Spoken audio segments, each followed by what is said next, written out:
When will Satan be bound?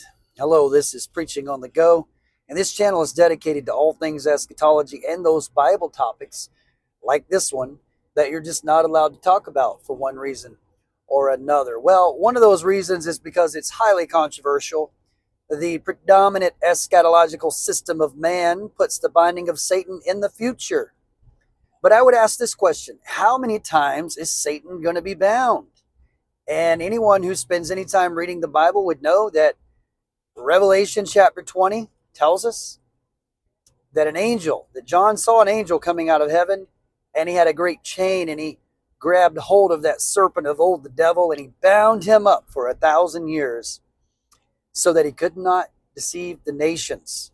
And then after the 1,000 years is over, he releases him. He's released again. And then ultimately he's cast into the lake of fire where he's tormented day and night. And so that's two bindings. He's bound, so he can't deceive the nations. Then he's released again, and then he's thrown into the lake of fire. So what if Scripture tells us that Satan has already been bound at least once? Well, logically speaking, that would only leave one more binding, and that would be the last binding. So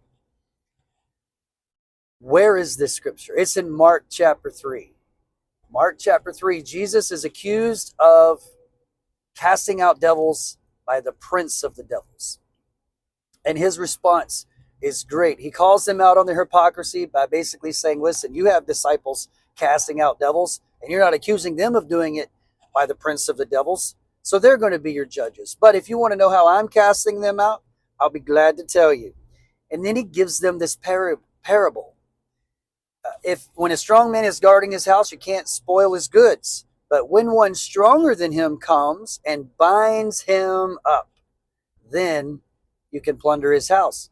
So the parallel here is that Jesus is saying, hey, I'm plundering the house of Satan because I have bound him up. Now that's the exact words that is used. So Satan has been bound, and yes, it took place in the wilderness temptation. That's where Satan lost the dominion of the earth. That's a whole nother video.